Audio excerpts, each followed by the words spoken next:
Here are over 150 of the best tips and tricks for Brawl Stars, ranging from brawler techniques that could save you to essential gameplay strategies. Each tip comes from my Discord as well as professional players. Thank you so much, and let's get straight to the point. Adjust your controls so they suit you best. I've noticed that we all have different styles when it comes to playing Brawl Stars. Personally, I use a mix of claw grip and thumb. That's what feels comfortable to me. Don't feel like you have to stick to one style if it doesn't suit you. Unless you're playing with your feet, that would be a bit weird. Before using Fang's super, throw a shoe at the enemy before charging in. This allows you to charge your super by 25% and remove a shield from the opposing backline, or simply deal a bit more damage. Showdown mode is one of the best for progressing in mastery. Getting 4th place gives you as much mastery as finishing first. That's pretty OP. You can use Cordelia's super to surprise the enemy team after coming out of the Shadow Realm. This can be useful in modes like Gem Grab or Bounty. In Knockout, if you are the last survivor on your team and you know you're going to lose, it's better to eliminate yourself in the smoke so you don't charge the opponent's supers. Sprout's super can be used to dodge attacks. You just have to throw it before the super hits you and it will push you just out of range. This is super useful, especially since Sprout is very fragile and extremely vulnerable. Know your counters. You need to know that in most cases, a Grom versus an Edgar is generally a lost battle from the start, or that Piper against Miko is almost unplayable. Understand who you can take on and who it's better to avoid. Before using any super, always try to shoot first to recharge your super a bit more. For example, shoot with Janet and then start flying. If you have Shelly's super in Brawl Ball and there's a wall in front of you with the ball, just kick the ball towards the goal and use your super on the wall right after for a free goal. Many brawlers can dodge the super, or buzz, very easily. It just takes a bit of practice and patience. Using your hypercharge frequently isn't such a big deal. Don't be afraid to use it as soon as you get it, because otherwise it just sits there gathering dust instead of helping you or your team. If you use Gray's Walking Cane gadget on an enemy and activate his super at the same time, the enemy will be pulled towards your previous position. This is a trick for Gray that can be used anywhere, but it works especially well in Brawl Ball, as it allows Gray to steal the ball and destroy the enemy's cover at the same time. Always look for a wall to knock your enemies into when playing Bibi, because her knockback ability can sometimes send them too far and out of your reach. With Messi, you can use your super and the disengage gadget at the same time, allowing you to dash in and surprise enemies with your super. When Bibi has her super, you should first fire the super, then use her Bat's knockback. This allows you to hit the enemy twice with a single bubble. Always use Meg's super in Knockout, whether you're winning or losing, because you lose it after respawning. Let your teammates charge their super in Knockout if it's a 1 vs 3 and you already have yours. You can intentionally lose games in Trophy Escape to get matched against bots and still take advantage of it, since you only lose 2 trophies per game. It's tedious, but the reward is huge. Keep track of enemy gadgets. You can do this manually or by looking underneath them. Once they have none left, the gadget symbol will disappear. Watching your teammates is crucial in 3 vs 3 modes. Sometimes, you might need to help them win a lane or see if they need support. In team mode, make sure to be a team player. It might be a bug, but I'm going to assume it's simply a feature. If you use Charlie's super on an enemy in Trophy Escape, you can force them to drop all their trophies, which is very useful, especially right in front of the teleporter. If you're playing a character like Larry or Renita, or really anyone with a summonable unit, use them to take damage for you. They are expendable and should be used that way. Passing to your teammates in Brawl Ball is generally a good idea when you're too far from the goal, but don't pass to a teammate who is currently in a fight, as it could throw them off and potentially make them lose their duel. Use any push gadget or super, like Dam's Friendly Zone gadget, to prevent opponents from shooting their Brawl Ball into the goal. The exception, however, is if there is a clear delay between when they shoot and when you make your move. Never give up. This is probably the most important tip on this list. There is always a chance to come back in a match. It's never 0%, unless you decide it is. Don't ruin other people's games just because you think it's unwinnable. It always is. Every day, you can receive 30 extra tokens by playing the candidate of the day in matchmaking by voting. It's not a lot, but it adds up over time and helps in the long run. If you own all the brawlers, you can save your credits on the Brawl Pass until the start of the next season. There's no need to buy the $20 pack when you have all those credits available. In the new Brawl Pass design, the credits will always go to the new brawler if you choose them. So, keep them aside, because there will always be a new brawler every season. Spike's super only slows you down by 1 level, which means that if you gain a speed level, like with Max's super, you'll return to your normal speed. So that means the slowing effect can be countered. Spike's mythic gear, on the other hand, slows you down by about 1.5 to 2 levels. To get more coins, reaching bronze 1 mastery with each brawler will earn you about 66,000 coins in total. Reaching Bronze 1 doesn't take too long, so it's worth doing. Reaching Silver 2 mastery with each brawler will get you 187,000 coins. The blue button is used to move and the red button to attack. Dodging Spike's curved ball is one of the most famous dodging techniques and also one of the most difficult. I'll put a link to a video by Zero Place in the description. He explains it much better than I ever could. With a brawler like Shelly, Frank or Jackie who can knock back or stun with their super, shoot the brawl ball and then immediately use your super on them so the ball goes through and you can score easily. When you play Chester against tanks, use a combination of build 2, 3, 4. If you're up against assassins, use a combination of build 3, 4, 1. This gives you a better chance of surviving and even taking out the enemy. Also, almost never use Chester's heal, except when you actually start taking damage. There's a slight delay between the moment you activate it and when it actually starts healing. It's also one of the best heals in the game. If you want to stun with Chester, make sure you have the build combination 3, 4, 1. If you're playing Fang with the stun gadget, if you press attack and gadget, then attack again, you can attack twice almost instantly. When you use Mr. P's gadget, activate it when the current porter is about to die. This fully heals it and makes it much more powerful. Use Mandy's caramelized gadget to slow down an enemy so you can auto-aim your next attack or super. When shooting with Colt, move in the same direction as your opponent so your shots are a bit easier to land. This might be well known, but Buzz's super stuns for a longer duration when it's thrown from farther away. The closer you are to an enemy, the shorter the stun duration will be. If you want to get the most out of your super, use it from a distance. Sticking Squeak's attacks onto the card in Minecart Madness is a strategy that can sometimes catch enemies off guard. When you're in a one-on-one against another Edgar and you're playing Edgar, back up while attacking. This will make it very difficult for your opponent to hit you, while you can still hit them and heal yourself. Win, don't lose. Angelo and Hank are the only two brawlers with a charge-up attack, but you might not know that you can activate their gadget while they're charging. This can be very useful in a tricky situation if you don't want to lose your bubble. Sprout's hypercharge isn't very good, but it becomes really effective in heist when paired with its replanting gadgets. It can deal massive damage to the safe with very little effort, or even none at all. Good luck defending. The gems in Gem Grab appear one by one on each team's side. It's not random. Use this to your advantage and never overexpose yourself just for a few gems. Don't force eliminations in Bounty or Knockout. These are slow-paced game modes. Chip away at them little by little and don't rush in. Your death could be the difference between victory and defeat. Don't group up. Nowadays, so many brawlers deal area damage, which could just feed the enemy if you play like a fool, a joker, a real clown. Pay attention to how your enemy dodges. People have movement patterns, and these can be easily manipulated. Use Mandy's super on the map's choke points, not just randomly. When you play Shelly, take her Shell Shock Star power and Clay Pigeons for maximum carnage. Game. If you already have a bear with Nita, you can activate your gadget and then summon another one for an instant stun. Bull can withstand any knockback with his super, which can be very useful if you need to win a duel against a BB or someone else. You can actually use Bull's super to go through unbreakable walls. Subscribe so we can reach 100,000 subscribers. We're only missing a few, so go ahead. Go for it. Pull off a crazy combo with Primo by using the suplex supplement, yo! Run to where the enemy is going to land, then throw them again. Dina's jump is super interesting, and one of my favorite tricks with him is to throw a stick at my feet to jump far away, then throw another one where I want it to explode. If the enemy decides to attack me, I might be able to dodge, and above all, I can escape a bit more easily. When you play Dynamite, if you know you're gonna hit with a shot, always throw at least 2 shots at the same spot at the same time. Dynamite deals a huge amount of damage, and that can probably take out a lot of brawlers in the game. Gadgets like Daryl's recoiling rotator, spike pads, or the multi-ball launcher make it easy to deal a huge amount of damage to a safe. You just need to position them well.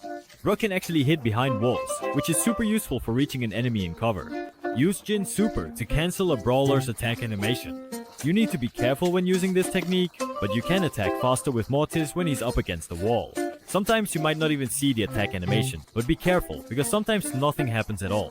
With Primo's new Hypercharge, use your Meteor gadget, then you can use your Hypercharge super to throw an enemy directly into the Meteor again. Use the hostile bushes, then Rosa's Hypercharge to make it almost impossible for enemies to escape. Jessie's super is extremely valuable in Hot Zone. Use her Energized Star power to absorb damage. And as a bonus, the bouncing shots can hit approaching enemies. Use Tick as a zone controller. He's pretty much useless outside of that role. His entire kit is basically about keeping enemies away from you and dealing annoying chip damage. Try to trap enemies with his attack, and only use his super and gadget when absolutely necessary. If your timing is right, you can hit an enemy twice with Daryl's super. In the same way, you can extend the duration of your super by rolling over water. With Penny, use Master Blaster to push enemies toward you, then use the Salty Barrel to finish them off quickly. With Bow, move to the left to focus your attacks in a tighter formation, and to the right to spread them out more. Run toward an Ems instead of away from her. These attacks deal more damage at a distance than in close combat. On the contrary, do the opposite with Chuck. When playing Stu, attack before using your super. Sometimes you can get your super back, which allows for a double chain. I don't think many people know this, but you benefit from a 50% damage reduction with Chuck. When you have low health and need to get out of a tough situation, using his super can be the solution. Try to play with Bruce after summoning him. Don't just deploy him for the sake of it. He's valuable and can really make your opponent waste a lot of ammo. A quick note, only use the Fox Fur when the situation truly calls for it. This gives Bruce nearly 11,600 health points, which is huge. You should always know which wall to break in a given match. Sometimes it's better not to break any, but other times you need to destroy them all. It all depends on your team and also on the opponent's team. For example, if my team is playing Tick and Hank, I might want to keep my walls intact. But if we're playing snipers and sharpshooters, then you need to bring down the walls. Never push too far forward with Ridley. He's slow and becomes an easy target to weaken and to charge the enemy's super. The cheat cartridge is very useful for retreating to a defensive position. Don't be afraid to use it as much as possible. Her super recharges very easily and can be used multiple times. Homemade Recipe is more effective when it comes to securing a final elimination rather than just chipping away with Piper. Pam is used as a defensive tank, not as a damage dealer. Use her accordingly. Pam shots are not random. 5 are in the center with 2 on each side. Aim for the center at a distance, but you can deal damage around walls when needed. Frank's super is very valuable. Use his tankiness to charge it up and unleash it as often as possible. It's excellent for controlling an area. Do a normal attack with Frank in one direction, then immediately use your super in their direction for a surprise attack. Use Nanny's shield to absorb a lot of damage, such as in Hot Zone or Heist. Be careful though, because this will charge their super and she can be interrupted. Even if you play with tougher head, the healing depends on your missing health, so it will become redundant after a while. The standard healing remains the best option. Sandy fires 3 different projectiles at different speeds. Always try to attack first with the fastest projectile at the edge of these shots. The bulletproof vest can prevent any knockback or stun effects, making him one of the best tanks for, well, soaking up attacks, especially against opponents like Bibby or Frank. You can see Kid's footprints when he uses his invisibility gadget. Never engage in direct contact with the opponent when playing Melody, because those notes do no damage. Always keep your distance. Never use Kid's super on enemies, because anyone else can attack and take you both out. Only do this if you are sure you can eliminate them with the initial jump. Play your role. Every brawler has a role to play in the overall strategy of a match. There might be a tank, a damage dealer, a controller, and so on. Just accept it and be the best you can be. Make sure your friends list is well organized. There's a reason why I don't like adding a lot of you. It's because I want to keep my list only with people I know I can play well with and people who can carry me. Using Grom's super, then immediately activating his gadget and attacking afterwards makes them very vulnerable. Charge Hank's attack in the opposite direction of where you want to strike, then rotate your finger to actually attack them. It's harder for them to predict where it will land if it's not aimed directly at them. Hank's rodeo bubble is opaque, whereas Hank's normal bubble is translucent, which can be useful for hiding teammates, but also really annoying when you're trying to hit enemies. But Hank is still the best anyway. Understanding the pattern of Hank's super can allow you to snipe opponents from long distances. They deal heavy damage, so it's useful if you want to master Hank. Hank's bubble doesn't disappear if you use teleporters, which makes surprise attacks really effective. Use the Call of Survival just before rushing at an enemy. Don't use it once you're already in contact with the opponent. Mortis won't have enough time once in close combat to fully take advantage of the gadget afterwards. Focus on eliminating isolated targets with Mortis before taking on the whole team. He's better in one-on-one situations than in team fights, but if you know how to cook, then go ahead and cook. Use your super before attacking enemies with Mortis. It will heal you, and if enemies attack, it will be cancelled. That's also one of the reasons why his mythic gear is useless. Jean is probably the best brawler to use the vision gear. His attack range is insane, and being able to see exactly where an enemy is located is super useful, especially if they don't know you're using the vision gear. Dribbling in Brawl Ball is an incredibly useful skill to have, especially with highly mobile brawlers like Melody or Mortis. Bounce your shots off the walls. It's the best way to attack enemies who are on top of you with Sprout, even if it's still kind of bad, because it's Sprout. Malaise is an underused star power for Byron. It allows him to very effectively neutralize Mortis or Edgar, and nobody really uses it. So this star power will definitely catch someone off guard. Squeak's Sloppy Slowly gadget is most effective in choke points on the map. The gadget, Sandy's Walking Cane, can be used to pull enemies through unbreakable walls. Use enemies controlled by Willow as a shield rather than for attacking. Willow's super also works on brawlers who have a respawn shield. Duck with 2 tanks is very viable in Brawl Ball. With Duck double tank, you can see where Chuck's post will go next by looking at the direction he's facing when nearby. Throw Chuck's post slightly outside the radius of the circle to gain a bit more range. The slowing toxin is viable even if it only affects a single enemy. That alone can be enough to win you the game. When you hit someone with Crow, back off and then go back in to deal more damage over time. It's best to use Invisa Heal with Leon to get the maximum amount of free healing, since you can't cancel the effect. Aim in front of and then behind a brawler with Amber to ensure damage when you have a little ammo left. Auto aim is often the best option, but a lot of shots can be wasted that way. Play Meg passively. She deals very good damage at moderate range, but when she's out of her mech, she becomes pretty much useless. However, note that her small form deals more damage per shot than Rob. By using Push It, Colette can chain hypercharges much faster than without it. Like Rico or Sprout, bounce your shots off walls to increase their range. It's better to strengthen your teammates with Ruff than to use your super on enemies, because the stat bonuses are much more useful. It's better to use a super to break walls or to provide buffs. Use Janet's super wisely. Sometimes it helps you get out of a tough spot, but it can also make you unstable and cause you to land somewhere you don't want to. Otis can silence enemies with respawn shields in any mode. I find this really useful in Duo Showdown and sometimes in Brawl Ball. Buster's super is invisible when he's in a bush, which can be very handy for protecting a teammate from a Jean or others. Sam's Knuckle Busters give him a small speed boost after he throws them. You can pick them up and throw them again continuously to get an almost unlimited speed boost. When you play Cordelius, silence the enemy first, then attack them. You can dodge with Cordelius' super because it removes all projectiles from the map, but be careful, as this can also save an enemy your teammates are shooting at. Cordelius' hypercharge can first be used as a stat boost, then a super at the last second for maximum value, since the effect lasts the entire duration. It's always best to charge Pearl's heat bar as much as possible, but attacking with little heat is still acceptable. It can be regenerated. Miko's greatest weakness is when opponents are actively aware that he's there. Hide in the bushes to stay stealthy. Monkey Business can disable the charged shots of brawlers like Angelo or Hank. Presto doesn't put a ring above Miko's head, which can be very useful for surprising enemies. Just like with Cordelius, use your hypercharge first for a stat bonus, then your super for maximum value with Miko. A bit like with Hank, don't line up your aim directly on your opponents to throw them off with Angelo, because they can see where you're planning to shoot. Melody can earn notes even if she hits a target that isn't a brawler. This is really useful against turrets, the safe, or things like that. Move counterclockwise with Melody to deal more damage more efficiently. Die as much as possible with Melody, because when her death music plays, it distracts the enemy enough for you to be able to kill them. Melodine. Laurie also has an ammo bar. If possible, you can use more super to recharge her ammo bar. Use Retreat on command to switch lanes and play defensively, or the other way around. Stu's Zero Drag is better with high ping, while Phantom Heal is better with low ping. Aim Stu super automatically, not by swiping. It's faster and more efficient. The corridors. Stay in your lane and try not to all group together. If needed, you can help your teammates and others, but try not to stray too far from this rule. Only move away if it's necessary. Every map has lanes for a reason. To score better in basketball, shoot the ball right when the basket stops at the top of its movement to make sure it goes in. Know which brawler gets defeated by whom and how many shots it should take. Analyze your stats to better judge when an enemy will die or not.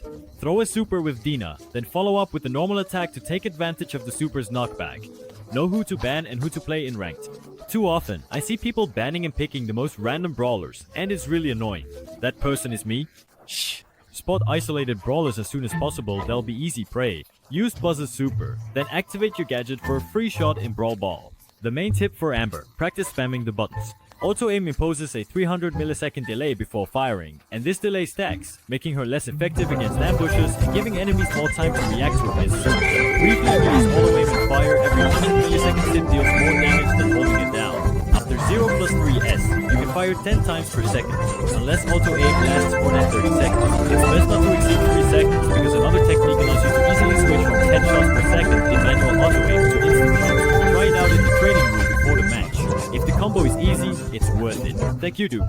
If you run in circles against a Primo, these shots won't hit you effectively, and that can make the difference between eliminating your opponent or dying. Try to lure people into Bo's mines. You can use the tripwire gadget to eliminate them. If you combine Belle's grounded star power with her hypercharge against an enemy on maps like Ring of Fire or in Gem Grab, you neutralize their mid.